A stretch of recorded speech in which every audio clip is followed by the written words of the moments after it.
이 콘텐츠는 온에어 스튜디오에서 만들어졌습니다. 안녕하세요. 정신간호 역사에 대하여 발표를 시작하겠습니다. 목차로는 첫 번째 서양 정신치료의 역사입니다.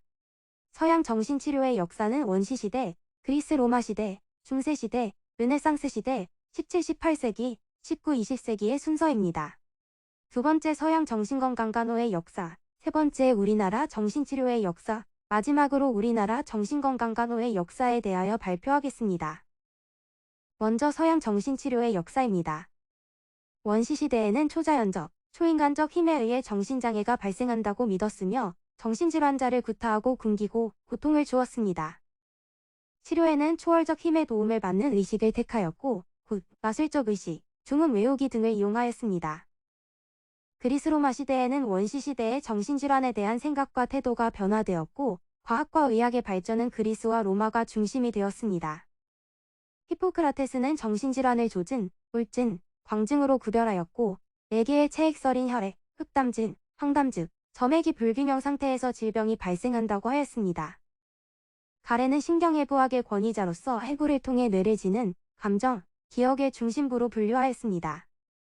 플라톤은 정신과 육체가 조화를 이룰 때 건강하다고 하였고 인간의 몸과 마음은 분리될 수 없다고 하였습니다. 중세시대는 정신의학의 쇠퇴기로 정신장애자는 마녀로 취급되어 수천 명이 처형당하는 마녀사냥이 있었고 환자들에게 인도주의적인 태도를 보여 기독교권 세계에도 큰 영향을 미쳤습니다. 르네상스 시대에는 정신의학과 간호의 발전에는 크게 기여하지 못하였으며 환자에 대한 깊은 동정이 있어 정신병원들이 각지에 설립되었고 정신질환자에 대한 박해가 계속되었던 모순적 시기였습니다. 17세기에는 마녀사냥에서 벗어난 정신질환자들이 절대 권력 국가들에 의해 다시 순환을 겪었고 정신질환자들에게 쇠사슬을 사용하였습니다. 18세기에는 이성과 계몽사상 시대로 정신질환자는 여전히 감금과 잔혹하게 다루어졌습니다. 18세기 말에는 계몽 철학과 프랑스 혁명으로 정치제도와 사회적 측면에 많은 변화가 있었습니다. 윌리엄 토크는 수용소를 설립하는 데 도움을 주었고 피넬은 정신질환자의 쇠사슬을 풀어주고 수용소를 개혁하여 환자를 인도적으로 치료해 주었습니다. 19세기에는 정신의학이 신경과에서 분리되었고 현대의학의 한 전문 분야로서 역사가 시작되었습니다. 20세기에는 정신질환자 수가 증가함에 따라 대형 수용소가 생겼으며 혐오감을 불러일으키는 구속하는 복장, 전기충격, 인슐린 쇼크 치료, 전도형 절제술 등 난폭한 경향을 보이는 치료를 하였습니다. 19, 20세기에는 기술정신의학, 역동정신의학, 심리학, 생물정신의학, 사회정신의학 등이 있었습니다. 기술정신의학에서는 임상증상의 관찰을 중요시하고 기초로 하여 정신질환의 원인, 증상, 경과, 예후 등을 체계적으로 기술하여 기술정신의학의 체계를 이루었습니다. 역동정신의학은 정신병리의 요인을 정신적, 내면적 과정과 대인관계, 환경으로부터 영양 불안과 방어 기전에 초점을 두었고 프로이드는 자유현상과 꿈의 해석을 주로 한 정신분석 기법을 개발하였으며 현대 역동정신의학의 기초를 이루었습니다. 성격 구조에는 이드, 자아, 초자아 등이 있습니다. 심리학은 행동주의와 학습이론의 발전이 정신치료에 크게 공헌하였습니다.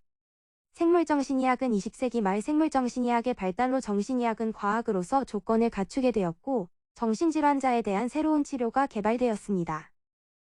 1933년에 인슐린 충격요법이 개발되었고 1953년에는 조현병 치료제가 효과가 있음이 밝혀졌습니다.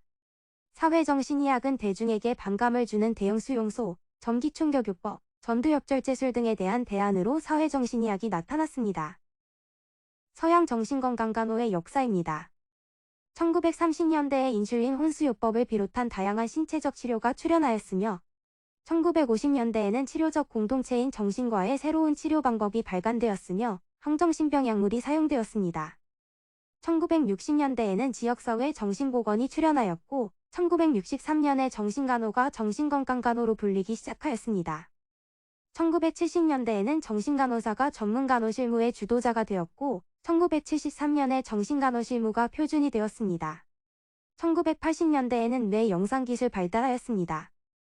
1990년대에는 뇌의 구조와 기능이 밝혀지고 뇌의 이상들이 몇몇 심한 정신질환과 관계가 있음이 확인되었으며 주로 정신약물요법으로 치료되고 있습니다.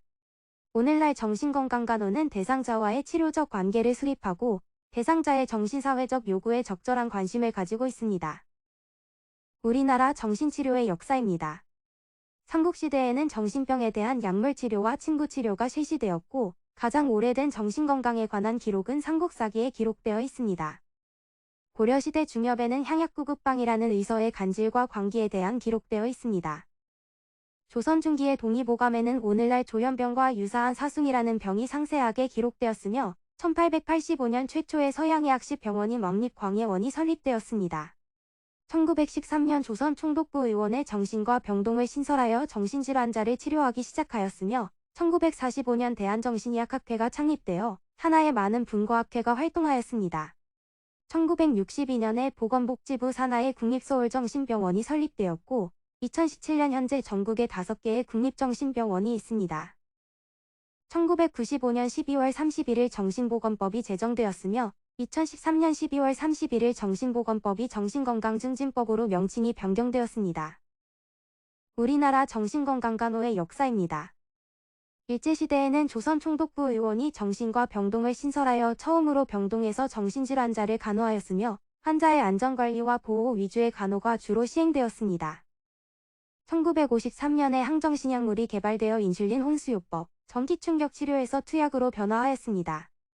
1960년대 중반 미국 정신의학의 영향을 받아 환경치료와 활동치료가 실시되었고 1970년에 대한간호협회가 창립되었습니다. 1971년에 정신간호학회가 분리 구성되어 학회 활동을 시작하였습니다. 1992년부터 정신간호학회지가 발간되었고 1993년에 대한간호협회 산하단체인 임상간호사회 산하의 정신간호 분야회가 창립되었습니다. 1995년 한국정신보건전문간호사회가 창립되었으며 이 두 단체가 통합하여 2004년 대한간호협회 산하단체인 정신간호사회로 발족하였습니다. 2003년 전문간호사 제도에 정신전문간호사가 포함되었습니다. 출처입니다. 정신간호 역사에 대하여 이해가 되셨나요? 이상으로 발표를 마치도록 하겠습니다. 감사합니다.